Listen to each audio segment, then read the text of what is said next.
Call कर हमने क्या किया, एक वेरिएबल कॉल करा यहाँ पे सबसे पहले इंट नम इक्वल्स टू। हाँ, क्या हो गया?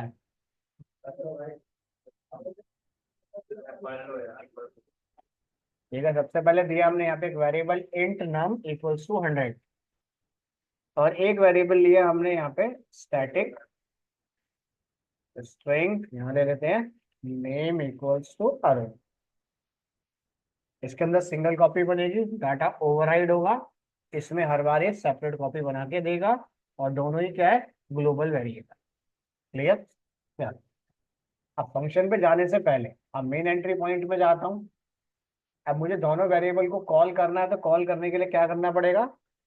सिंपल एक प्रोग्राम क्लास का एक ऑब्जेक्ट बनाना पड़ेगा।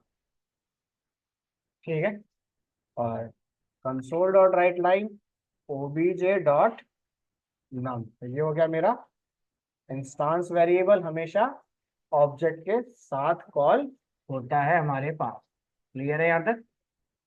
किसी रीजन से अगर हमने यहाँ पे स्टैटिक वेरिएबल बना रखा है, अब स्टैटिक वेरिएबल में क्या है, सिंगल एक ही मेमोरी बनती है।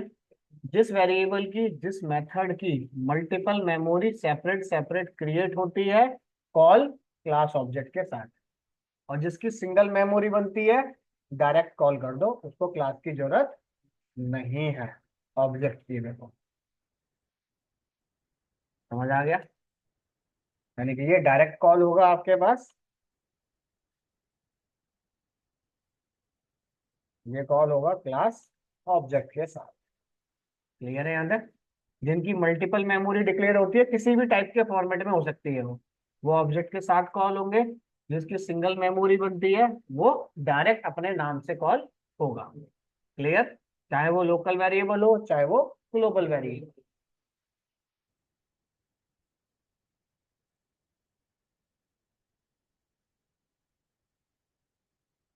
इतना क्लियर? चलें आगे।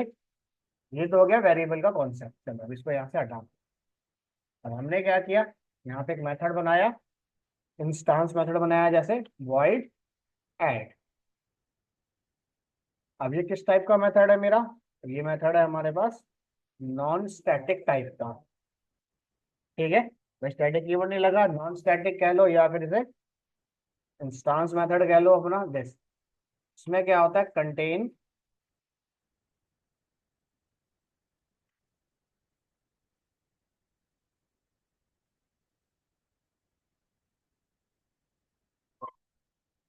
क्लियर यहाँ तक?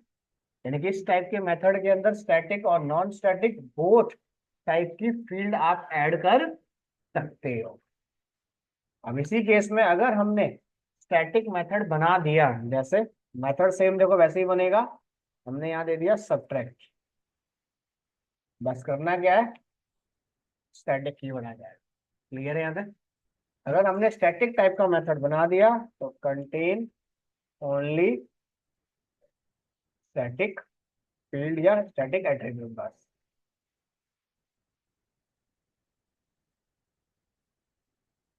क्लियर यहाँ तक? स्टैटिक मेथड के अंदर कंटेन होगा सिर्फ स्टैटिक, क्यों? क्योंकि ये सिंगल कॉपी बनाएगा। तो मेरे पास ऐसा फंडामेंटल मत रखो जो ऑब्जेक्ट के साथ कॉल होता हो। क्लियर है यहाँ तक? अब इन मेथड को जैसे हमें कॉल करना है, तो हमने यहाँ दिया add subtract. Main entry point में गए, जैसे हमने वेरिएबल को कॉल किया था, अभी सेम ऐसे इसको कॉल करना है। तो यहाँ पे दिया ओबीजे डॉट ऐड, ये कॉल हो गया आपके पास इंस्टांस मेथड।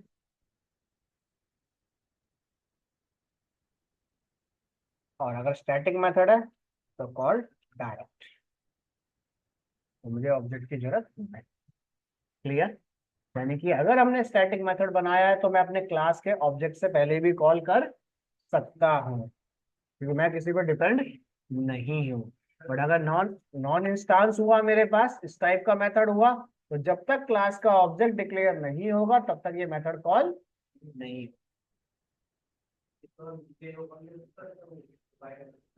वो उसकी या तो उधर जाओ या तो इधर जाओ, पीछे जाओ। लाइट बंद कर लो, तब भी कोई दिक्कत नहीं होगी।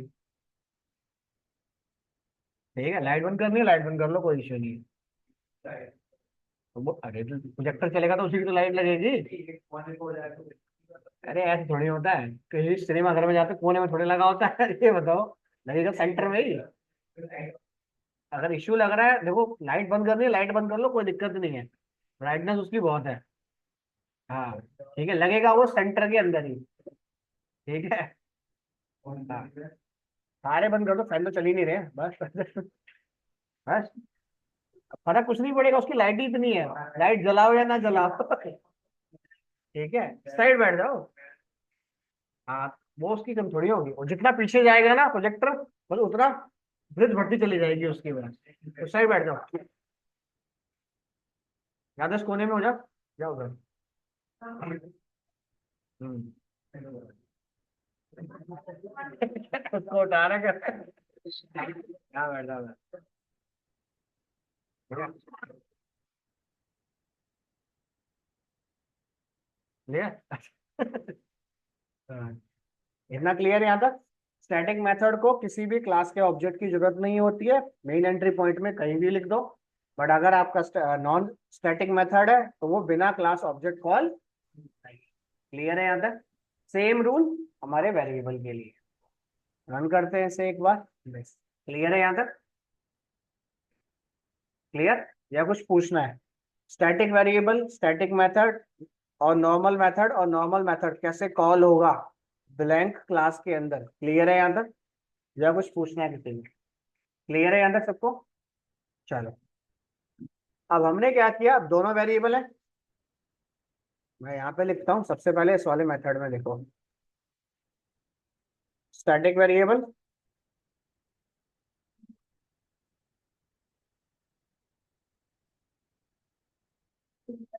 Instance variable. ठीक है, तो हमने क्या दिया, प्लस, सबसे पहले दिया नेम प्लस नम, यानी कि इंस्टांस मेथड था हमारे पास, तो ये दोनों टाइप के फील्ड को एक्सेप्ट करेगा। क्लियर है यहाँ तक? अब यही फंडामेंटल अगर हमने स्टैटिक ब्लॉक में डाल दिया, तो ये सब किसको कॉल करेगा? ओनली, सबको दोनों में सेम कर दिया, रुको रुको एक मिनट, यहाँ पे भी ये स्टैटिक और यहाँ आएगा रुको नम। रन करते हैं। क्लियर, अब इसे कॉपी करते हैं, तो ये दे देगा मेरे पास। क्लियर है यहाँ तक? तो यहाँ पे कॉल होगा सिर्फ स्टैटिक फंडामेंटली बस।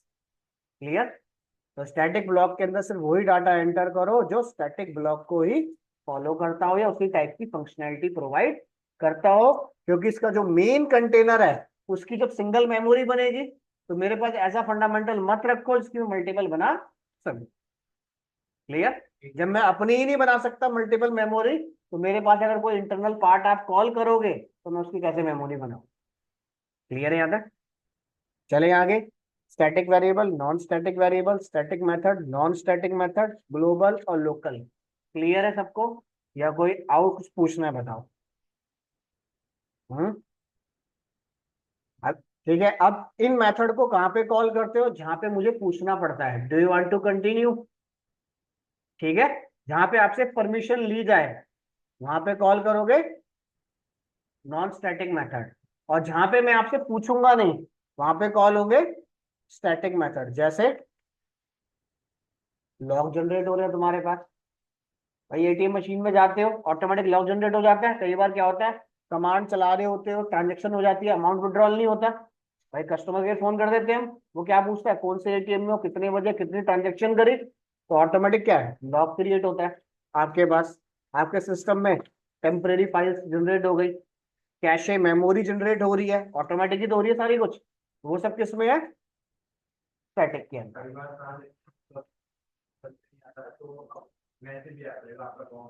हाँ, नहीं वो चीज है हमारे पास, यानी कि अभी हमारे पास यहाँ कॉल करना पड़ रहा है, तो इसका फंडामेंटल पढ़ेंगे, तो यानी कि स्टैटिक कीवर्ड को वहीं पे कॉल करना है जहाँ पे सिंगल मेमोरी बने और जहाँ पे डाटा ऑटोमेटिक कॉल होता रहे अपने आप। क्लियर है यहाँ तक? चलें आगे। अदरवाइज आप इसके अंदर या इसमें कोई भी डाटा कॉल करो लॉजिक बनाने के लिए, फॉर एग्जांपल ये मना नहीं करेगा, क्योंकि कॉलिंग फीचर अभी मुझे दोनों का करना पड़ रहा है। क्लियर है यहां तक? जैसे आपका प्रिंटर हो गया, जैसे फॉर एग्जांपल प्रिंटर में क्या 100 कमांड मैंने दे दी, 100 कमांड आपने दे दी, मुझे तो नहीं बोलता कि रीस्टार्ट करो। पहले फर्स्ट 100 निकालेगा, फिर सेकंड 100 निकालेगा, गलती से प्रिंटर ऑफ हो जाता है या मशीन दोबारा से स्टार्ट होती है, तो जितनी कमांड वो कॉल कर चुका है उसके आगे कंटिन्यू करना स्टार्ट करता है हमारे पास। वो मेरे से पूछता ही नहीं है कि 10 कमांड निकाल दी, 20 कमांड निकाल दी, बस आप कमांड देते रहो, अपने आप कॉलिंग करता रहेगा। क्लियर है यहां तक? ठीक है, या कुछ पूछना है बताइए। ये काम मैं इसमें भी कर सकता हूँ, ये काम इसमें भी कर सकता हूँ। सिंगल ऑब्जेक्ट में होगा तो कंटिन्यूस कमांड चलती रहेंगी। अब यही कमांड अगर मैं इसमें करूंगा तो हर एक कमांड के बाद पूछेगा press again, continue continue continue. Clear है यहाँ तक? चलिए आगे, या कुछ पूछना है बताइए। चलें आगे। चलो, ये काम हो गया हमारा स्टैटिक का और इसका।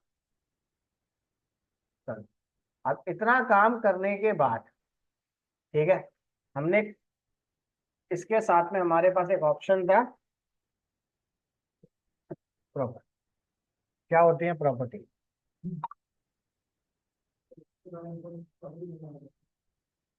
चलो, और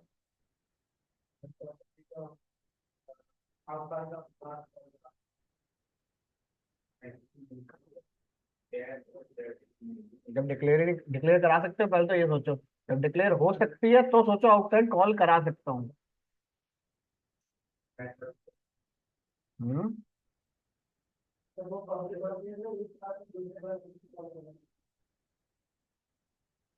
पब्लिक होती है इसलिए, बाय डिफॉल्ट क्या होती है? बाय डिफॉल्ट प्राइवेट होती है। हाँ। चलो देखो, अब मेरे पास प्रॉपर्टी की बात करो या फिर वेरिएबल की बात करो, ठीक है, मैं इन दोनों के अगर फंडामेंटल की बात करता हूं तो क्या है मेरे लिए? Both are same. क्लियर है यहां तक? मैं चाहे डाटाबेस की कनेक्टिविटी दे दूं, दो नंबर ऐड करूं, कुछ भी करूं, वेरिएबल डिक्लेयर करूं, प्रॉपर्टी डिक्लेयर करूं, दोनों की फंक्शनैलिटी सेम। डिफरेंस क्या है? डिक्लेयर करने का तरीका। क्लियर है यहां तक? अंदर क्या फंडामेंटल कोई चेंज नहीं करना, आपको सेम है मेरे पास। अब है क्या, देखो सिंपल। अब जैसे सबसे पहले हम कुछ प्रॉपर्टी डिक्लेयर करते हैं पहले, उसके बाद इन्हें कॉल करते हैं, फिर इनका डिफरेंस देखते हैं कैसे काम करेंगे। ठीक है, अब देखो सबसे पहले, अब यहाँ पे दो वेरिएबल है, अब सेम प्रॉपर्टी को मैं डिक्लेयर करता हूँ। प्रॉपर्टी डिक्लेयर करने का तरीका क्या है? PROPFULL, property full. ये शॉर्टकट तरीका है इसको डिक्लेयर करने का। ठीक है, प्रॉपर्टी बाय डिफॉल्ट प्राइवेट बनती है। क्लियर? और अगर फ्यूचर में आप इनहेरिटेंस यूज करते हो तो ऑटोमेटिक पब्लिक में कन्वर्ट हो जाती है। क्लियर है यहां तक? बट डाटा जो स्टोर होता है वो बाय डिफॉल्ट प्राइवेट में ही स्टोर होता है इसका। क्लियर है यहां तक? देखो, हमने सबसे पहले क्या किया, एक प्राइवेट वेरिएबल डिक्लेयर किया। ठीक है, देखो मैंने यहाँ पे दिया, ये सिंपली वेरिएबल ये मेरा, ठीक है, मैंने यहाँ पे दिया जैसे नम। अब इसे कॉल करने के लिए हमने दे दिया यहाँ पे बस। इतना क्लियर है? इन सबको मैं हटाता हूँ। अब देखो, मुझे यहाँ पे इसकी वैल्यू प्रोवाइड करनी है, तो मैंने क्या किया, कैपिटल नम आ गया,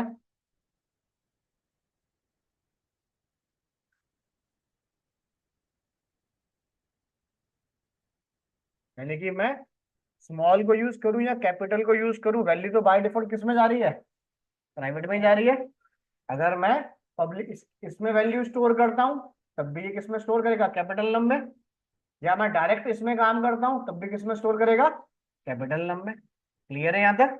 यानी कि जब तक मैं अपनी क्लास में काम कर रहा हूं तो मैं चाहे इसको यूज करूं चाहे मैं इसको यूज करूं, क्लियर, कोई एरर कुछ नहीं आएगा। Data by default private format में ही जाएगा। इसका यूज तब किया जाता है जब मेरे प्रोजेक्ट में एक से ज्यादा क्लासेस हो। क्लियर यहां तक? इतना क्लियर है या कुछ पूछना ही बताओ? अगर इसके अंदर हम कोई डाटा डाल भी देते हैं, जैसे मान लो एक और हमने डिक्लेयर करा num1,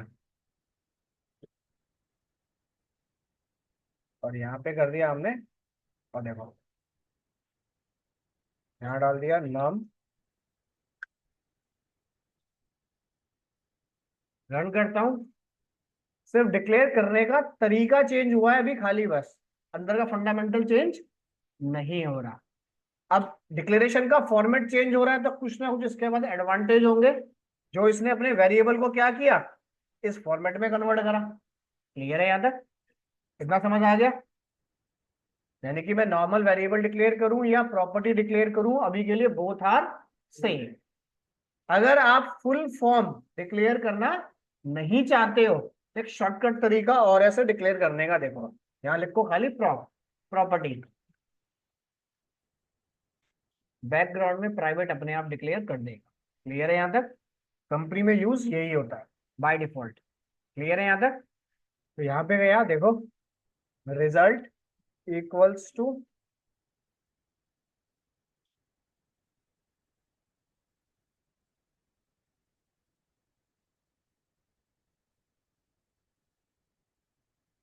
चेंज हुआ नहीं हुआ? सिर्फ डिक्लेयर करने का कॉन्सेप्ट चेंज हो रहा है, या तो आप पूरा इसको यूज करो या फिर ये शॉर्टकट तरीका बनाओ। क्लियर? कंपनी के अंदर हम यूज करेंगे शॉर्टकट को, प्राइवेट बैकग्राउंड में अपने आप डिक्लेयर होता रहेगा। क्लियर है यहां तक? सबको क्लियर? डिक्लेयर कैसे करना है यहां तक क्लियर है? अब देखो इनका बेनिफिट क्या है। अब देखो, अब आप प्रॉपर्टी को डिक्लेयर करो या वेरिएबल को डिक्लेयर करो, बोथ आर सेम। डिफरेंस क्या है? वेरिएबल सिंगल लाइन में डिक्लेयर होता है, प्रॉपर्टी मल्टी लाइन में डिक्लेयर होती है। इतना क्लियर? दूसरी चीज, वेरिएबल को आप लोकल और ग्लोबल दोनों फॉर्मेट में बना सकते हो, ठीक है, but property declare only global. Local में आप इसे डिक्लेयर नहीं कर सकते, यानी कि हमारा कॉन्सेप्ट खत्म हो गया था, लोकल में डिक्लेयर करने की जरूरत है ही नहीं। क्यों ड्रॉबैक को, क्यों लाइन ऑफ कोड अपना इंक्रीज करें? क्लियर है यहां तक? वेरिएबल के अंदर जब आप डाटा को डिक्लेयर करते हो तभी मेमोरी डिक्लेयर हो जाती है, प्रॉपर्टी रन टाइम पर डिसाइड करेगा, क्योंकि मुझे पता ही नहीं है आप क्या एंटर करोगे। क्लियर है यहां तक? वेरिएबल के अंदर मैं फ्यूचर में वैल्यू कस्टमाइज नहीं कर सकता हूं, बट प्रॉपर्टी के अंदर वैल्यू कस्टमाइज कर सकते हो। वेरिएबल आपका रीड ओनली रहता है, ठीक है, ये रीड ओनली भी रहेगा और राइट ओनली भी रहेगा आपके पास। क्लियर है यहां तक? इतना क्लियर है? ऑनलाइन में क्लियर है? ठीक है, यस सर। क्लियर। तो अब जो भी प्रोग्राम आप बनाओ उसके अंदर वेरिएबल की जगह यूज करो प्रॉपर्टी। वेरिएबल को अगर मान लो फॉर एग्जांपल मैं दूसरी क्लास में यूज करता हूं, ठीक है, तो मुझे पब्लिक करना पड़ता है, बट प्रॉपर्टी ऑटोमेटिक अपने आप हो जाएगी, मुझे सोचने की जरूरत नहीं है। बाय डिफॉल्ट अपनी क्लास में वेरिएबल भी और प्रॉपर्टी भी प्राइवेट रहती है। क्लियर यहां तक? दूसरी क्लास में कॉल करने के लिए वेरिएबल के अंदर पब्लिक मुझे लिखना पड़ता है, प्रॉपर्टी में सिस्टम लिख के आपको दे देगा, तो सोचने की जरूरत नहीं है। क्लियर है यहां तक? और बाकी फंडामेंटल दोनों का सेम है। क्लियर है यहां तक? या कुछ पूछना है इसमें, ये बताओ पहले, वही बताता हूँ। इतना क्लियर है यहां तक? अब प्रॉपर्टी में दो फीचर है मेरे पास, गेट और सेट। गेट का मतलब होता है कंसोल डॉट राइट लाइन, क्या इंफॉर्मेशन आई है। सेट का मतलब रीड लाइन, आपने क्या इंफॉर्मेशन एंटर करी है। यानी कि ये ऑप्शन वेरिएबल में अनेबल नहीं है, मैं रीड और राइट दोनों काम एक साथ करा सकता हूं उसके अंदर, बट वेरिएबल में या तो मैं रीड कराऊंगा डाटा को या तो राइट कराऊंगा, दोनों में से कोई एक। क्लियर है यहां तक? क्लियर? ऑनलाइन में क्लियर है? Yes sir. अब देखो, मैंने यहाँ पे दिया डिफरेंस बिटवीन, देखो माइक्रोसॉफ्ट की वेबसाइट पे चलते हैं, ठीक है। अब ये क्या कहना चाह रहा है देखो, कुछ पॉइंट बता रहा है आपको। पहली चीज, वेरिएबल सिंगल लाइन के अंदर डिक्लेयर होगा। प्रॉपर्टी आपकी ब्लॉक ऑफ सीरीज कह लो या मल्टीपल लाइन कह लो आप। क्लियर है यहां तक? दूसरी चीज, ये तो हो गई डिक्लेरेशन की बात। इंप्लीमेंटेशन की बात करें, वेरिएबल में एक बारी में सिंगल स्टोरेज ही क्रिएट होती है और पहले से ही अपनी मेमोरी बना के आपको रख देगा। क्लियर है यहां तक? यानी कि मैंने 4 वेरिएबल बनाए, यूज हो या ना हो। फॉर एग्जाम्पल, एक वेरिएबल अगर 10 MB लेके जा रहा है तो 40 MB मैंने स्टोर कर दिया डाटा। क्लियर?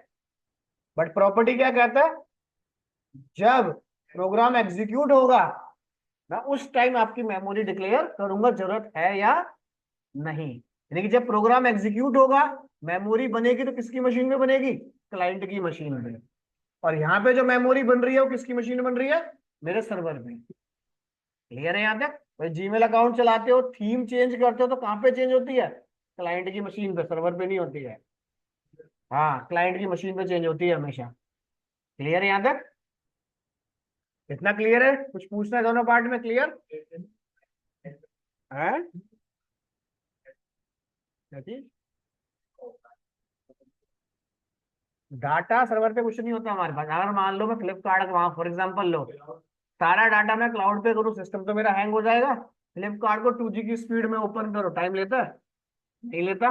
4G पे करो तब भी नहीं लेता। मेरी मशीन बेशक हैंग हो जाए, उसकी मशीन हैंग नहीं होगी। उसने क्या कर रखा है, जितना यूजर एंटर करेगा उतनी वैल्यू मैं अपने पास रखूंगा, उसके बाद की सारी इंफॉर्मेशन क्लाइंट की मशीन पर डाल दूंगा, वो अपने आप मशीन को देंगे। क्लियर? यानी कि अगर मैंने फॉर एग्जांपल समझो, जैसे डिक्लेयर इम्प्लीमेंटेशन की बात करूं, मैंने अपने प्रोजेक्ट में 100 वेरिएबल लिए, एक वेरिएबल का स्पेस बाय डिफॉल्ट 1 MB है फॉर एग्जांपल, तो 100 का 100 MB हो गया। क्लियर? अब वो 100 MB कहाँ पे जा रहा है? मेरी क्लाइंट की, मेरे सर्वर पे जा रहा है। इतना समझना, फ्लिपकार्ट पे 100 है तो 100 वेरिएबल का स्पेस किस पे बना?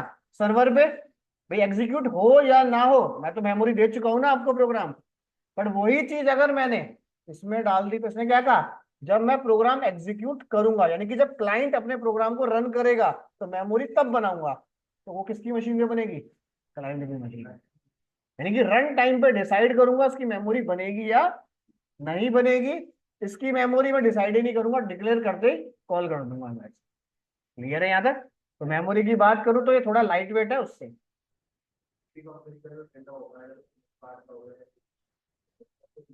डाटा सर्वर पे है, मेमोरी तुम्हारे पास है भाई।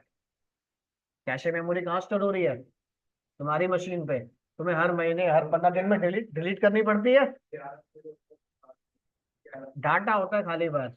आप घर जाना अभी, गूगल की सारी हिस्ट्री डिलीट मार दो, फिर गूगल क्या हिस्ट्री क्रिएट करने के लिए 2 या 3 सेकंड लेगा तुम्हारी मशीन पे, अपने सर्वर पे तो नहीं ले रहा ना।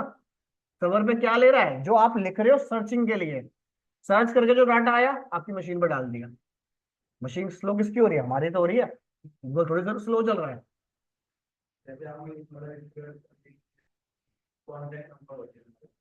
वो क्लाउड पे है, वो क्लाउड पे है। बट जब आप उस लिंक को क्लिक करते हो फटाफट खुल जाता है। वो क्यों खुलता है? क्योंकि वो हिस्ट्री मेरी मशीन में स्टोर है। क्लियर? जैसे देखो ये यूआरएल है, सिंपल सा एग्जांपल देखो, ये यूआरएल है, मैं इसे दोबारा पेस्ट करता हूँ, ओपन हो गया। अब इसी यूआरएल को देखो मैं प्राइवेट ब्राउजर में पेस्ट कर रहा हूँ, क्या उतना ही टाइम ले रहा है? डिफरेंस है ना दोनों में, क्योंकि यहाँ पे हिस्ट्री क्रिएट करनी पड़ेगी उसे। क्लियर? अब माइक्रोसॉफ्ट में थोड़ी हिस्ट्री स्टोर हो रही है, उसने सिर्फ डाटा आपको दे दिया पढ़ने के लिए बस। क्लियर? तो प्रोग्राम आपको इस तरीके से डिजाइन करना है कि यूजर के पास, ठीक है, चाहे i5 मशीन हो, ड्यूल कोर मशीन हो, पेंटियम मशीन हो, मेरी एप्लीकेशन चलनी चाहिए। आप समझ रहे हो? वरना कल की डेट में क्या कहेगा, आपने तो मुझे ई कॉमर्स पोर्टल बना के दे दिया, बट मेरे क्लाइंट के पास तो भाई पेंटियम मशीन है, उस पर कैसे चलाऊं? आप समझ रहे हो ना? यानी कि एप्लीकेशन उस तरीके से डिजाइन होनी चाहिए कि क्लाइंट का कुछ भी कॉन्सेप्ट हो सब चलना चाहिए। तभी तो सर्वर हैवी बनाए जाते हैं, टेराबाइट में डाटा स्टोर हो रहा है आपके पास। एक्स्ट्रा जो डाटा है क्लाइंट की मशीन में डाल दो, वो सब डिसाइड होगा मेमोरी पे। क्लियर है यहाँ तक? अब मान लो 100 वेरिएबल मैंने यहाँ पे बना दिए, 100 MB स्पेस जा रहा है, अब पर डे की बात करूं फ्लिपकार्ट पे तो करोड़ों यूजर बैठ रहे हैं। अब इसको करोड़ से 1 करोड़ से कर दो इनटू, तो कितनी मेमोरी सर्वर में बन जाएगी। वो तो डिलीट करते करते या टेराबाइट बढ़ाते बढ़ाते ही परेशान हो जाएगा। क्लियर है यहाँ तक। जितना पॉसिबल हो सकता है मेमोरी क्लाइंट साइड पर डालो, डाटा अपने पास। क्लियर है यहाँ तक।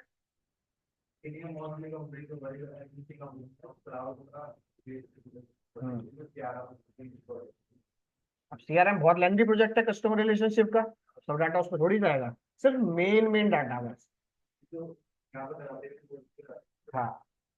अब देखो तीसरा, देखो स्टोरेज की बात कर रहा है अब ये, कह रहा है अगर आप वेरिएबल को डिक्लेयर करते हो तो क्या कह रहा है, डायरेक्ट वैल्यू स्टोर कर रहा हूँ सिस्टम में, यानी मेरे सर्वर पे रहेगा। ये क्या कह रहा है, इंटरनल अपनी मशीन का स्टोरेज में यूज नहीं कर रहा हूं। समझ आ गया। क्या कह रहा है, typically has internal storage not available outside the property class और मॉड्यूल। प्रॉपर्टी वैल्यू माइट और not be exist as element, यानी कि जब मैं डिक्लेयर करूंगा इंटरनल, मेरी मशीन का इंटरनल स्पेस क्या है, हार्ड डिस्क मेरी, उससे मुझे कोई लेना देना नहीं है। जहां पे आपने मुझे रन करा है तो वहीं की मेमोरी क्रिएट कर दूंगा। समझ आ गया। क्लियर है यहां तक। तीसरी चीज, जब आप मुझे रन करोगे, एग्जीक्यूट करते वक्त क्या कह रहा है, मेरे पास कुछ नहीं है। क्लियर। बट वेरिएबल क्या कहता है, मुझे एटलीस्ट एक पैरामीटर चाहिए, या तो इन या तो आउट, यानी कि या तो गेट या तो सेट। ब्लैंक मैं रन नहीं करूंगा अपने प्रोग्राम को। क्लियर है यहां तक। जरूरत है तभी मुझे डिक्लेयर करो, इसकी मुझे जरूरत हो या ना हो, लिख के छोड़ दिया, ये मेमोरी खाता रहेगा आपकी। क्लियर है यहां तक। अब रीड और राइट की परमिशन कह रहा है वेरिएबल में, रीड राइट या तो सिर्फ रीड। प्रॉपर्टी की बात करूं, जो वेरिएबल कर रहा है, देखो वो तो ये करके दे ही रहा है मुझे, साथ में राइट की परमिशन भी मैं तुम्हें दूंगा। क्लियर है यहां तक। कस्टम की बात करें, कुछ चेंजेस कर सकते हैं, वेरिएबल में कोई पॉसिबिलिटी नहीं है। बट कह रहा है प्रॉपर्टी के अंदर आप सेट और गेट की मदद से आप फ्यूचर में कुछ डाटा कस्टमाइज करना चाहो तो वो आप कर सकते हो। क्लियर है यहां तक। क्लियर है यहां तक, समझ आ गया। वेरिएबल क्यों यूज करोगे, प्रॉपर्टी क्यों यूज करोगे, सिर्फ डिक्लेयर करने का तरीका अलग है, अंदर का कॉन्सेप्ट सेम है। वेरिएबल डिक्लेयर होता है लोकल और ग्लोबल दोनों फॉर्मेट में, प्रॉपर्टी डिक्लेयर होती है ओनली ग्लोबल। वेरिएबल को दूसरी क्लास में कॉल करना चाहते हो तो एक्सेस स्पेसिफायर चेंज तुम्हें खुद करना पड़ेगा, बट प्रॉपर्टी के केस में सिस्टम अपने आप कर देगा। तो वेरिएबल का एडवांस पार्ट है प्रॉपर्टी। क्लियर है यहां तक, या कुछ पूछना है बताइए। हो जाएगा यहां तक, या कुछ पूछना है बोलो। तो प्रॉपर्टी को या तो आप ऐसे डिक्लेयर कर देना, अगर ऐसे डिक्लेयर करना नहीं चाहते हो तो शॉर्टकट तरीका सिंपल, प्रॉप लिखो, यहां दे दिया नाम,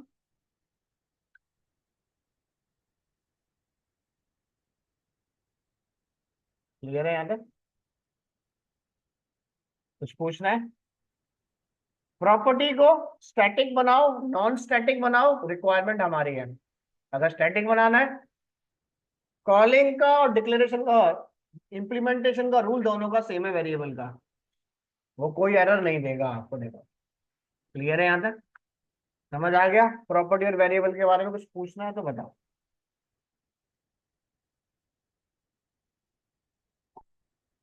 बोलो,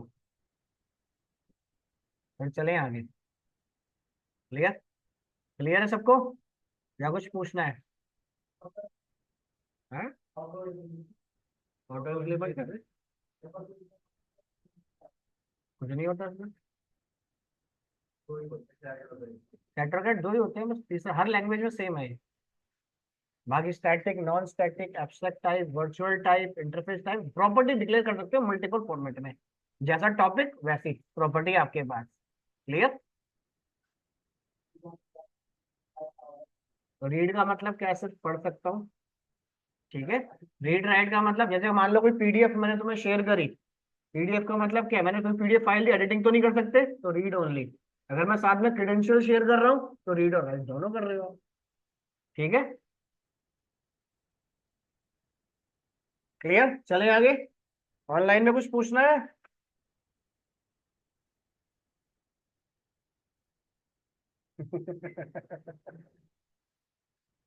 चलो, चलिए आगे। तो अब वेरिएबल कोई यूज नहीं करेगा, वेरिएबल की जगह यूज करना प्रॉपर्टी। क्लियर यहां तक? हाँ? क्या चीज? क्या पैरामीटराइज? जब मेथड पढ़ोगे तब टॉपिक को कॉल करो, उससे पहले कॉल मत करो, उससे पहले मुझे भी नहीं पता अभी तो। ये है, ठीक है। अभी हम सिर्फ दो ही मेथड की बात कर रहे हैं, static method, non static method, static variable, non static variable, बस। जब वो, अगर इतना मेरा फंडामेंटल क्लियर है, फिर तो टाइप रह गए। जैसे वेरिएबल था, वेरिएबल का नया टाइप आ गया सिर्फ डिक्लेयर करने का, और एडवांटेज और डिसएडवांटेज इंप्लीमेंट सेम वैसा ही है तुम्हारा, नया कुछ नहीं है। क्लियर यहां तक? चले आगे। Static variable, non static variable, static property, non static property कैसे डिक्लेयर करनी है, कैसे कॉल करनी है, मेन एंट्री पॉइंट में और मेथड में। क्लियर है सबको? क्लियर है? ऑनलाइन में सबको क्लियर है? उसके बाद yes static sir. Method, non static method clear है सबको? फंक्शन टू फंक्शन कैसे कॉल करोगे, मेन एंट्री पॉइंट से कैसे कॉल करोगे, क्लियर है? या कुछ पूछना है? फिर मैं चलूं आगे, बताओ। चलिए आगे। चलो, अब इतना काम होने के बाद इनको हटाता हूं यहां से। अब देखो, अब बारी आती है मेरे पास, ये तो हमने कर दिया क्रिएट, ठीक है। अब तीसरा मेथड, अब तीसरा ऑप्शन आता है मेरे पास इसके अंदर पढ़ने से पहले। अब नेम स्पेस क्या कहता है? Collection of classes. भाई मेरे पास तो बहुत सारी क्लासेस का क्या है, कलेक्शन। क्लियर है यहां तक? तो यानी कि एक नेम स्पेस के अंदर मैं मल्टीपल क्लासेस बना सकता हूं। क्लियर है यहां तक? तो बना सकते हैं, तो हमने क्या किया, एक क्लास और बना दी, जैसे लाइक डेमो। क्लियर है यहां तक? अब नॉर्मल क्लास है तो उसमें कुछ भी लिखते रहे हम, जैसे हमने बना दिया दिस प्रॉपर्टी, या चलो वो प्रॉपर्टी, एक मिनट रुको। अब मैंने क्या किया, अब एक क्वेश्चन आता है इंटरव्यू के अंदर हमारे पास, क्या एक नेम स्पेस के अंदर हम मल्टीपल क्लासेस बना सकते हैं? भाई आप जितनी चाहो उतनी क्लासेस एक नेम स्पेस में बना सकते हो, but entry point declare only one. Clear? अब जितनी भी नेम स्पेस में आप क्लासेस बनाओगे, मैंडेटरी नहीं है कि सारी एक टाइप की हो सकता है कि एक क्लास स्टैटिक है, एक क्लास नॉन स्टैटिक है, एक क्लास एब्स्ट्रैक्ट है आपके पास, एक्सेट्रा। क्लियर? आप डिफरेंट डिफरेंट टाइप की क्लासेस कॉल करा सकते हो। क्लियर? तब उसने क्या कहा कि अगर आप यहाँ पे मल्टीपल क्लासेस डिक्लेयर करते हो, तो आपको पहले से ये दो चीज पता होनी चाहिए कि हम कितने टाइप की क्लास पहले बना सकते हैं, कितने टाइप के मेथड बना सकते हैं, और उनको कैसे कॉल करेंगे। क्लियर है यहां तक? चलो, अब दूसरा कॉन्सेप्ट इसमें ये आता है, क्या एक नेम स्पेस के अंदर मैं सेम नेम की मल्टीपल क्लासेस बना सकता हूँ? डिफरेंट तो मैं बना सकता ही सकता हूँ, डिक्लेयर भी हो रही है, ठीक है। क्या एक नेम स्पेस के अंदर सेम नेम की मल्टीपल क्लासेस हम बना सकते हैं? भाई एक घर के अंदर मैं अगर बात करूं तो ट्विंस भी तो होते हैं, सेम शक्ल के। क्लियर? तो यानी कि एक नेम स्पेस के अंदर आप सेम नेम से जैसे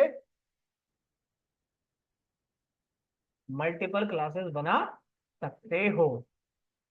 कह रहे अगर मैं सेम नेम से मल्टीपल क्लास बनाता हूं तो कॉल कैसे करूं? अगर मैं अलग अलग नाम की क्लास बनाता हूं तो उस केस में क्या है, क्लास का नाम, फंक्शन का नाम दूंगा, कॉल हो जाएगा। अब सेम नेम की क्लास मैंने गलती से बना दी, और कह रहा है अगर आप लोगों ने यहाँ पे गलती से सेम नेम का मेथड हर क्लास में कॉल कर दिया, तो क्या पॉसिबल है? हम्म एक क्लास में सेम नेम की मल्टीपल क्लास तो मैं बना सकता हूँ। क्या ईच क्लास के अंदर सेम मेथड भी बना सकता हूँ? नहीं बना सकते। तो हमने ट्राई करके देखा पहले, तो दिस, भाई मेथड तो मैं तब जाऊं जब मेरे ये क्लास के एरर हटे, पहला कॉन्सेप्ट तो ये। तो अगर आप लोग एक नेम स्पेस के अंदर सेम नेम की मल्टीपल क्लास बनाते हो, तो पहला कॉन्सेप्ट तो ये समझो कि अगर मैं सेम नेम की बनाता हूं तो मैं कॉल कैसे करूंगा। अलग अलग क्लास का नाम बनाता हूं तो मैं अलग अलग क्लास का ऑब्जेक्ट बना सकता हूं। क्लियर। जैसे मानो मैंने एक एग्जांपल के लिए यहां बना दिया डेमो। अब इस क्लास का फंडामेंटल मुझे कॉल करना है तो मैंने डेमो क्लास का ऑब्जेक्ट बना दिया।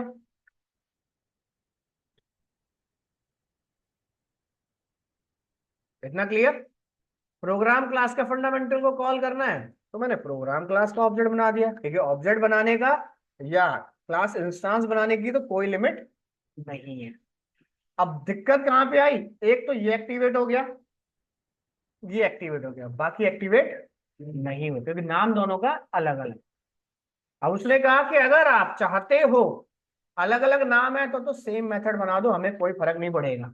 तो जब तक मैं इसके ऑब्जेक्ट को कॉल नहीं करूंगा डेमो के, तब तक ये ऐड मेथड कॉल नहीं करेगा। क्लियर। बट अगर हमने सेम नेम का बना दिया फंडामेंटल तो क्या कह रहा है, तो आप एक काम करो, अगर आपको एक ही नेम स्पेस में सेम नेम की मल्टीपल क्लासेस क्रिएट करनी है तो कॉल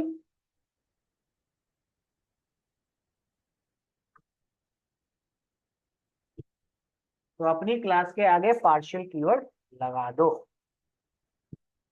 यानी कि हमने क्या किया, देखो इसको मैं यहां से हटा देता हूं अभी।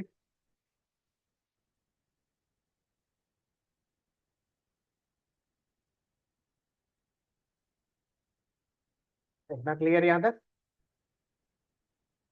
एक नेम स्पेस के अंदर सेम नेम की आप मल्टीपल क्लासेस बना सकते हो, बट ईच क्लास के आगे पार्शियल कीवर्ड होना चाहिए। इतना समझ आ गया। अब मेन कॉन्सेप्ट ये आता है कि जब मैं सेम नेम की मल्टीपल क्लास बना रहा हूं तो मेरा बेनिफिट क्या है बनाने का। भाई ये काम मैं अलग अलग क्लास में भी कर सकता हूँ। ठीक है। अब उसी के लिए आपने चार अलग अलग क्लास बना दी बट सेम नेम की, तो कोई बेनिफिट है इसका। हम्म। अब देखो, कई बार क्या हो रहा होता है, हमारे पास प्रोजेक्ट क्रिएट होता है। अब प्रोजेक्ट में क्या है, एक यूजर के साथ तो काम होता नहीं है। भाई मल्टीपल यूजर साथ काम कर रहे हैं हमारे पास। डिजाइनर भी उसी प्रोजेक्ट पे काम कर रहा है, दो डेवलपर भी उसी पे काम कर रहे हैं, एक सर्विस बना रहा है एपीआई उसी प्रोजेक्ट के लिए, एक डाटाबेस को क्रिएट कर रहा है। यानी कि 4 से 5 लोग मिनिमम एक प्रोजेक्ट पे काम करेंगे। अब जैसे जैसे प्रोजेक्ट बढ़ेगा भाई हमारे डेवलपर भी बढ़ेंगे, वर्कलोड भी बढ़ेगा उसके ऊपर। क्लियर है यहाँ तक। बट अब दिक्कत क्या आती है, कह रहा है हमने अगर प्रोजेक्ट उठा लिया, फॉर एग्जाम्पल कह रहा है मैंने अगर डेवलपर को बोल दिया तुम इस पे काम करो सेक्शन पे, ठीक है, और ग्राफिक वाले को बोल दिया इस सेक्शन पे काम करो, तो उन्होंने क्या किया, अपनी दोनों अलग अलग क्लास बना ली फॉर एग्जाम्पल, और काम करके मुझे दे दिया। इतना क्लियर। काम करने के बाद जब मैं उसको इंटीग्रेट करने गया तब मुझे दिक्कत आई। भाई उसने जो काम किया था अपनी मशीन के हिसाब से किया था, डिजाइनर ने जो काम किया था अपनी मशीन के हिसाब से किया था, बट मुझे दोनों का कोड इस तरीके से चाहिए था कि दोनों जैसी कोड चलाए मेरी मशीन उसे इंटीग्रेट कर दे। क्लियर है यहाँ तक। ठीक है। जब एक प्रोजेक्ट के ऊपर मल्टीपल यूजर काम करते हैं तो ईच एंड एवरी यूजर को हम सेम क्लास प्रोवाइड करते हैं, ताकि जो काम मैंने करा है यहाँ पे ऐड मेथड का, क्लियर, गलती से अगर आप सेम नाम से मेथड बनाते हो तो क्या बोल देगा आपको ये, कि दिस मेथड ऑलरेडी क्रिएटेड, या आप ये मेथड दोबारा से नहीं बना सकते, आपके यूजर ने ऑलरेडी क्रिएट कर चुका है ये, ताकि डुप्लीकेसी ना आए प्रोग्राम के अंदर। क्लियर। और जो भी आप कोड लिख रहे हो उससे मेरी क्लास का प्रोग्राम खराब ना हो। अगर सबको अलग अलग क्लास का नाम दे दिया तो आप सब अपने रूल और रेगुलेशन चलाओगे। क्लियर। आप अपने हिसाब से कोड कर रहे हो, सेकंड यूजर अपने हिसाब से कोड कर रहा है, एक दूसरे पे आप डिपेंड नहीं हो। क्लियर है यहां तक। समझ आ गया पार्शियल क्लास का कॉन्सेप्ट क्या होता है, समझ आ गया। भाई जब प्रोजेक्ट स्टार्ट होगा तो जितने भी यूजर हैं डेवलपर हमारे सब एक ही क्लास पे काम करेंगे, ताकि मैंने जो कोड लिखा है और जैसे ही मैं रन करूं उससे मेरे कोड से अगर कोई भी ड्रॉबैक आता है आपके फंक्शन के ऊपर तो ऑटोमेटिक वो एरर फेंक देगा। क्लियर है यहाँ तक। तो उस केस में मजबूरी हो जाएगी कि आपको मेरे से बात करनी पड़ेगी कि मैं ये कोड लिख रहा हूँ, इस कोड के चक्कर में एरर आ रहा है, हिट करते वक्त तो क्या सॉल्यूशन है, तो आप दोनों बैठोगे एक साथ तो प्रॉपर सॉल्यूशन पे कॉल करोगे। क्लियर है यहाँ तक। क्लियर है यहाँ तक या कुछ पूछना है बताओ। यानी कि अब सबको यहाँ पे क्या करना पड़ेगा, डिफरेंट डिफरेंट मेथड बनाना पड़ेगा। यहाँ पे गया। अब वो मेथड स्टैटिक हो नॉन स्टैटिक हो, रिक्वायरमेंट तुम्हारी। क्लियर? उसका हमारे से कोई लेना देना नहीं है। अब देखो, तीन डेवलपर थे, तीनों को बोल दिया, एक ऐड पे का सेक्शन पे काम कर रहा था, एक सब्ट्रैक्ट पे और एक डिवाइड पे। ठीक है, तीनों ने अपना काम खत्म करा। खत्म करने के बाद तीनों ने कॉलिंग करना स्टार्ट करी। सबसे पहले गया,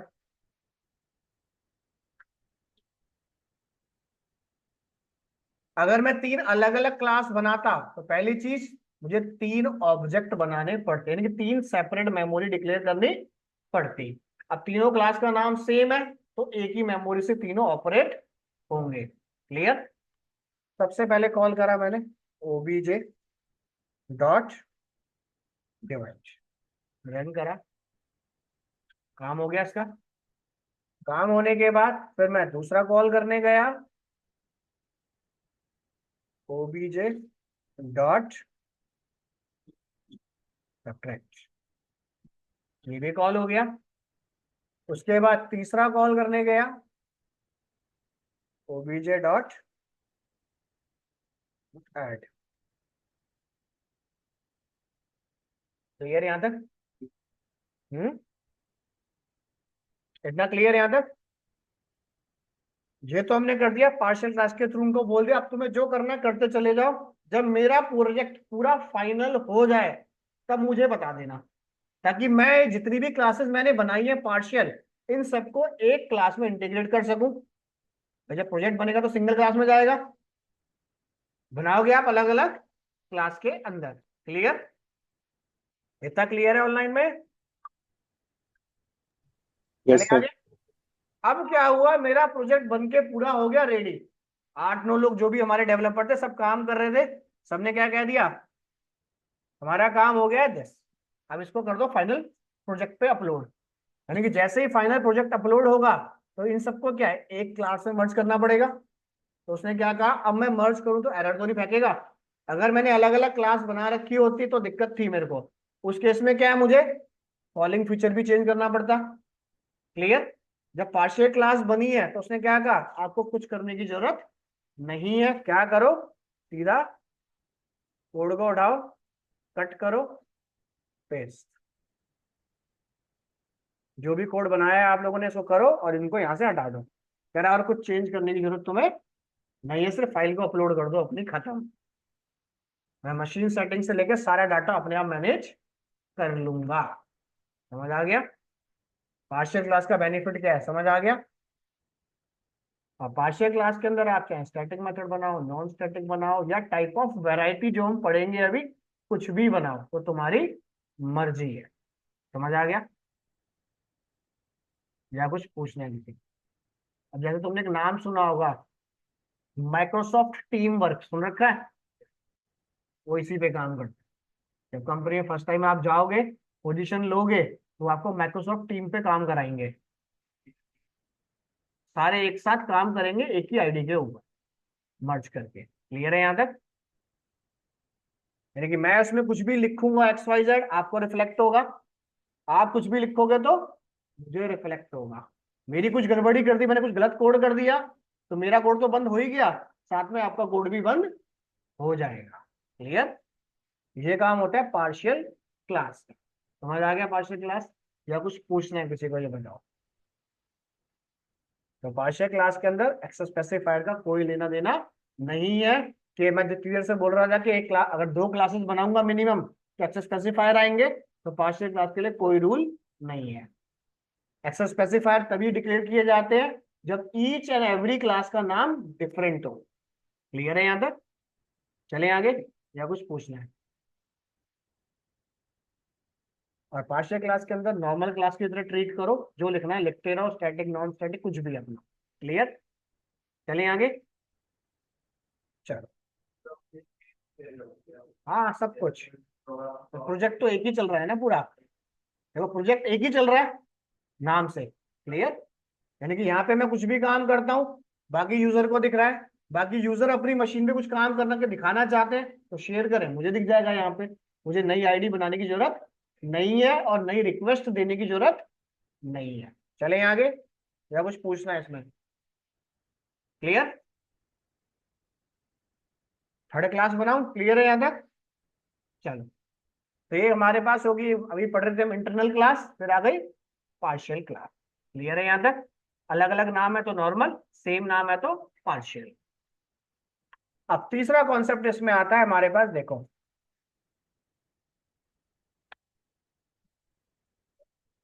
स्टैटिक। पार्शियल क्लास की बात करूं या अभी जो नॉर्मल क्लास पढ़ी थी उसकी बात करूं, उनके अंदर क्या है? स्टैटिक, नॉन स्टैटिक, किसी भी टाइप का फंडामेंटल आप कॉल कर सकते हो। क्लियर है यहां तक? बट गलती से अगर आप लोगों ने क्लास को क्या बना दिया? स्टैटिक।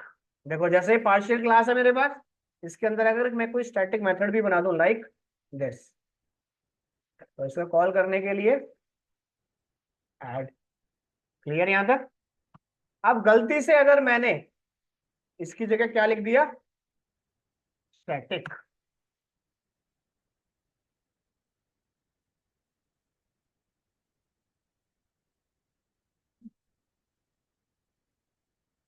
क्लियर?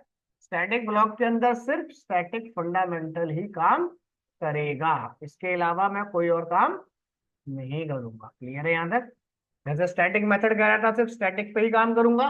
क्लास स्टैटिक बना दी तो इसके अलावा कुछ और कॉल नहीं करूंगा। क्लियर है यहां तक? क्योंकि जब स्टैटिक क्लास का ऑब्जेक्ट बनता ही नहीं है तो ऐसा फंडामेंटल आप इसमें एंटर कर ही नहीं सकते। क्लियर है यहां तक? क्लियर है? ऑनलाइन में क्लियर है? तो यानी कि इन सब के अंदर एरर आपके डिस्प्ले करेगा ये।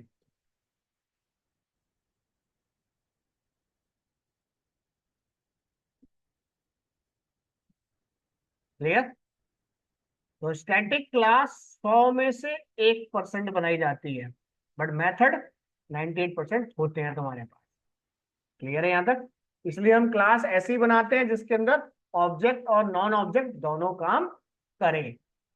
स्टैटिक क्लास आपको तभी बनानी है जब स्पेशल रिकमेंडेशन आपके पास आ रखी हो कि मेरे अलावा दूसरा इसमें काम नहीं करेगा, तो उस केस में आप स्टैटिक ब्लॉक रेडी करोगे। चलें आगे, या कुछ पूछना है इसमें, ये बताइए। बोलो। Static class, partial class, static method, non static method, variable, property. Clear है? या कोई डाउट या कुछ पूछना है किसी को? बताइए।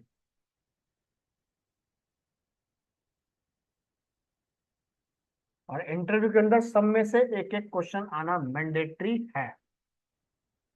एक एक क्वेश्चन पूछेगा अगर खाली, या तो वो इम्प्लीमेंटेशन आपसे करा देगा या आपसे थ्योरेटिकल पूछ लेगा क्या होता है, कैसे कॉलिंग होगी, बस, और कुछ नहीं। ठीक है? क्लियर है यहां तक, या कुछ पूछना है? बताइए। ऑनलाइन में कुछ पूछना है? No sir.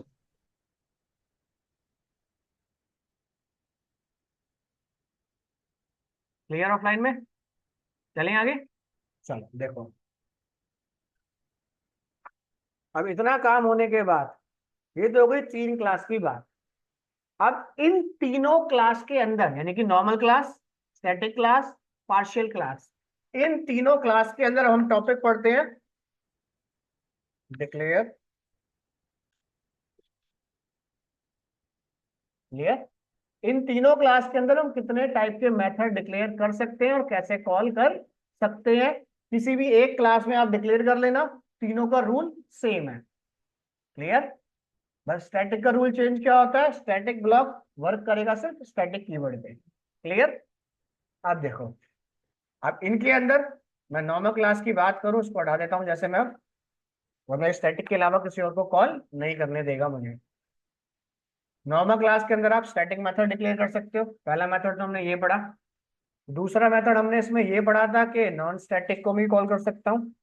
इसको कॉल करने के लिए मुझे क्लास का ऑब्जेक्ट बनाना पड़ेगा। दो तो हमने ये पढ़े। अब तीसरा कॉल करते हैं इसके अंदर।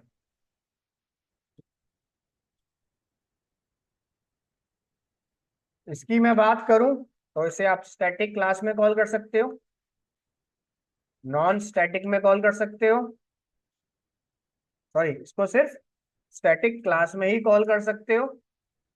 इस मेथड की मैं बात करूं, static class, non static class plus partial class, तीनों में कॉल कर सकते हो। क्लियर है यहां तक? चलो अब तीसरा बनाते हैं इसके अंदर। देखो अब आता है मेरे पास पैरामीटराइज मेथड। क्लियर है यहां तक?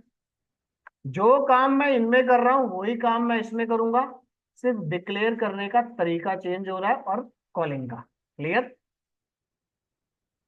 अब जितने भी मेरे पास पैरामीटराइज मेथड होते हैं इनको वैल्यू रन टाइम पे प्रोवाइड कराई जाती है। क्लियर है यहां तक? जितने भी मेरे पास पैरामीटराइज मेथड होते हैं उनको पहली चीज वैल्यू में रन टाइम पे प्रोवाइड करा सकता हूं और क्लास के थ्रू भी प्रोवाइड करा सकता हूं। क्लियर है यहां तक? तो सिंपल, सबसे पहले देखो इनको डिक्लेयर करने का, जैसे नॉर्मल डिक्लेयर करते आए हो वैसे डिक्लेयर कर दो, नया कुछ नहीं है मेरे पास। Void divide. क्लियर? अब पैरामीटराइज मेथड है मेरे पास तो इसके काउ ब्रैकेट के पास जाना, जो भी पैरामीटर आप डिक्लेयर करना चाहते हो उसका सबसे पहले डाटा टाइप बताओ, integer, character, float, decimal, double, किसी भी टाइप का पैरामीटर आप डिक्लेयर कर सकते हो। कुछ लोग उन्हें पैरामीटर कहते हैं, कुछ लोग उन्हें सिग्नेचर कहते हैं। क्लियर है यहां तक? तो हमने क्या किया, जैसे यहाँ पे डिक्लेयर कर दिया लाइक, क्लियर, इंट ए, मिनिमम एक पैरामीटर आपको डिक्लेयर करना है, एक से ज्यादा कोई लिमिट नहीं है। सारे पैरामीटर आप फॉर एग्जांपल ऐसे भी दे सकते हो, लाइक इंट ए कोमा इंट बी, या फिर आप ऐसे दे दो इंट ए, एक हो गया मेरा स्ट्रिंग बी। यानी कि आप डिफरेंट डिफरेंट डाटा टाइप भी दे सकते हो, सेम डाटा टाइप भी दे सकते हो, जैसी आपकी रिक्वायरमेंट हो वेरिएबल की। अब जैसे मान लो हम दो नंबर इसमें ऐड कर रहे हैं तो मैंने दे दिया मिनिमम एक, मैक्सिमम की कोई लिमिट नहीं है। यहां पे गया ए प्लस बी, कॉन्सेप्ट चेंज नहीं हुआ, सिर्फ वैल्यू कॉल करने का तरीका चेंज हो रहा है। अब जितने भी पैरामीटराइज वेरिएबल होते हैं, फंक्शन होते हैं मेरे पास, उनको वैल्यू कहां से मिलेगी? रन टाइम पे, यानी कि मेन एंट्री पॉइंट से। क्लियर है यहां तक? देखो इतना क्लियर। अब इनको वैल्यू देने के लिए सिंपल, सबसे पहले मैंने क्लास का ऑब्जेक्ट बनाया क्योंकि स्टैटिक टाइप का तो है नहीं मेरे पास, तो मैंने दिया OBJ dot divide,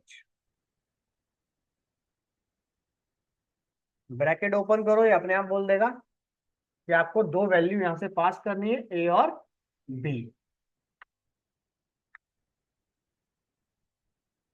clear? Run करता हूं,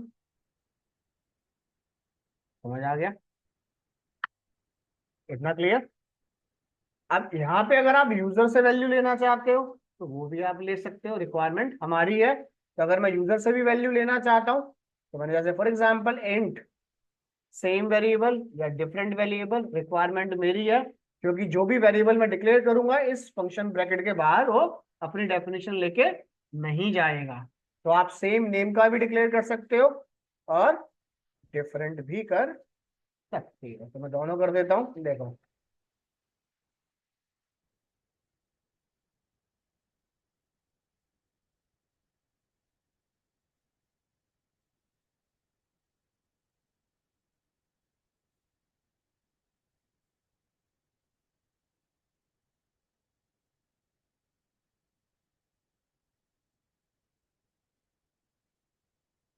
क्या मेथड दोबारा से कॉल करा, ओबीजे डॉट डिवाइड, यहाँ आ गया ए और बी के लिए। क्लियर? रन करते हैं एक बार। क्लियर है यहाँ तक? जितने भी पैरामीटराइज मेथड आप बनाओगे उनकी वैल्यू रन टाइम पे यूजर के थ्रू मिलेगी। क्लियर है यहाँ तक? या कुछ पूछना है? पैरामीटराइज मेथड स्टैटिक भी हो सकता है और नॉन स्टैटिक भी हो सकता है। क्लियर? स्टैटिक पैरामीटराइज मेथड बनाते हो तो क्लास का ऑब्जेक्ट बनाने की जरूरत नहीं है। क्लियर। और नॉन स्टैटिक बनाओगे तो क्लास का ऑब्जेक्ट बनाना पड़ेगा। चलिए आगे, या कुछ पूछना है इसमें, ये बताओ। प्रॉपर्टी में कॉल करना है तो आपको मेन एंट्री यहाँ क्लास के अंदर देना पड़ेगा ना। कॉन्सेप्ट समझ आ गया। अगर आप मुझे प्रॉपर्टी के थ्रू कॉल करना है तो कॉन्सेप्ट क्या हुआ, क्लास के अंदर आपको प्रॉपर्टी डिक्लेयर करनी पड़ेगी, उसके बाद ही मैं इसको कॉलिंग दे पाऊंगा। जैसे फॉर एग्जांपल मान लो आपको डिक्लेयर करना ही है, मैं कर देता हूँ, रुको। अब जैसे मान लो, अब आपको ये डाटा यहाँ पे नॉर्मल वेरिएबल लिया, प्रॉपर्टी के थ्रू करना है, तो मैंने क्या किया,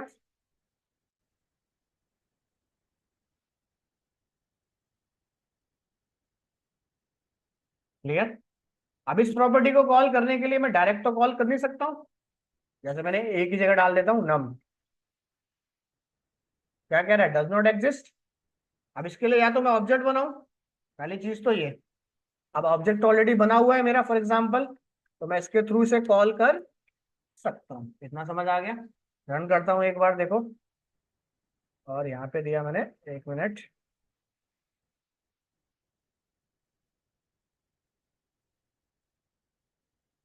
इतना क्लियर। बट अगर आप चाहते हो कि ऑब्जेक्ट के थ्रू कॉलिंग ना हो, अब क्लास मेरी किस टाइप की है, नॉर्मल क्लास है मेरी, तो मैंने क्या किया, मैं इसकी मेमोरी नहीं बढ़ाना चाहता हूँ फ्यूचर में, सीधा मैंने क्या लिख दिया, तो स्टैटिक लिखते थे, एरर आ गया नीचे। सर अब आपको मेरे किसी ऑब्जेक्ट की जरूरत नहीं है, आप डायरेक्ट काम कर सकते हो। क्लियर। या कुछ पूछना है इसमें,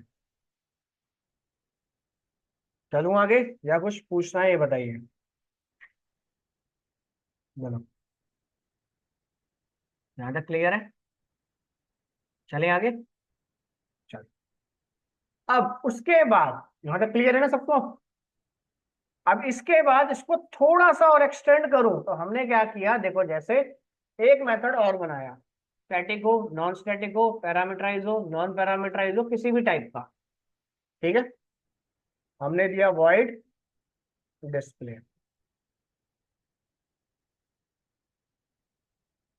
ठीक है। ये नॉर्मल मेथड है। बस मैंने क्या कहा कि अब ये मेथड चल रहा है, अब यहाँ पे तो वैल्यू मैं ऑलरेडी एंटर करा चुका हूँ, तो हमने क्या किया, अब मुझे इजी वैल्यू के साथ क्या करना है, वहां पे तो प्लस कर रहा है भाई, यहाँ पे कर दे माइनस। इतना क्लियर है। क्लियर यहाँ तक, यानी कि मुझे दोबारा से वेरिएबल डिक्लेयर करना ना पड़े। क्लियर है यहाँ तक। अब उसने क्या कहा, कर ये तो पॉसिबल है ही नहीं, क्योंकि ये अपनी बॉडी में बना हुआ है, तो इसका मतलब क्या है, प्राइवेट है। प्राइवेट है, प्राइवेट है तो लोकल पे चल रहा है मेरा अभी बॉडी के अंदर। एक तो पहली चीज प्राइवेट है ये, और दूसरा क्या है, लोकल। अब लोकल को तो क्लास के बाहर ला सकता नहीं हूं मैं किसी भी हाल में, ना मेथड के बाहर।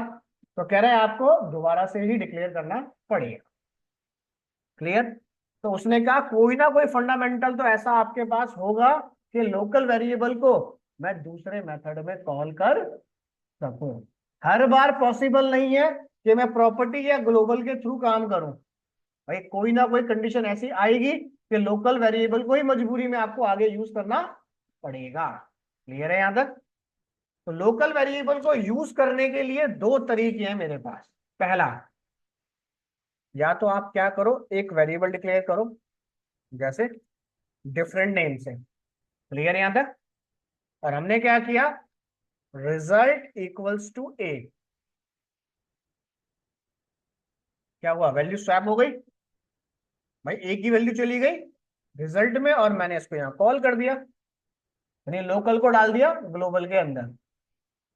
क्लियर है यहां तक, समझ आ गया। ये तो मेरा नॉर्मल प्रोसीजर चल रहा था। दूसरा कॉन्सेप्ट कि मैंने एक और ग्लोबल वेरिएबल डिक्लेयर करा, चाहे वो प्रॉपर्टी हो चाहे वेरिएबल हो, ठीक है। बट गलती से क्या हुआ, सेम नेम की डिक्लेयर हो गई। क्लियर। भाई कस्टमर ने क्या कहा, भाई आप अलग अलग नाम का दे रहे हो तो मुझे कंफ्यूजन हो रही है, आप सेम नेम रखो। मेरा माइंड सेट है एंटर योर फर्स्ट नंबर, तो नंबर में जाएगी वैल्यू। क्लियर। तो उसने कहा ठीक है, अब देखो मैं यहाँ लिखता हूँ बी। अब ये चेक करना, जब मैं इसको वैल्यू दूंगा तो ये हाईलाइट होगा या ये हाईलाइट होगा। क्लियर। देखो बी इक्वल्स टू बी। कौन सा हाईलाइट हुआ? लोकल हाईलाइट हो गया भाई। लाइन नंबर आपकी 13 और 16 दोनों हाईलाइट हो रहे हैं। क्लियर? दिस मैंने, ठीक है, मैंने जैसा था वार्निंग आई छोड़ दिया। ठीक है, और प्रोग्राम को करा रन। देखो उसने नेक्स्ट मेथड में एरर तो नहीं दिया। करते हैं रन एक बार। 100 ऐड होगा तो 150, माइनस होगा तो 50। दिस क्या हुआ यहाँ पे? 50 150 ऐड हो गया। दूसरा मेथड भी कॉल करता हूं मैं अब, डिस्प्ले ओबीजे डॉट डिस्प्ले।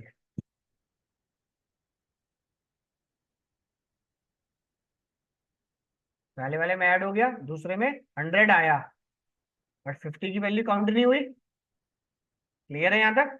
यानी कि इस वैल्यू को कॉल तो कर दिया, बट इस वैल्यू को वो रीड नहीं कर रहा है, क्योंकि मेरे प्रोग्राम में पहली प्योरिटी किसकी होती है? ग्लोबल की। और ग्लोबल बी की वैल्यू बाय डिफॉल्ट क्या है? 0। तो उसने क्या कर दिया? 100 माइनस 0, 100। क्लियर है यहां तक? इतना क्लियर?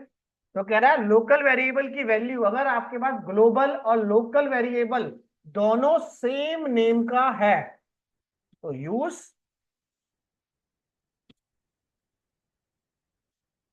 This keyword. क्लियर है यहां तक?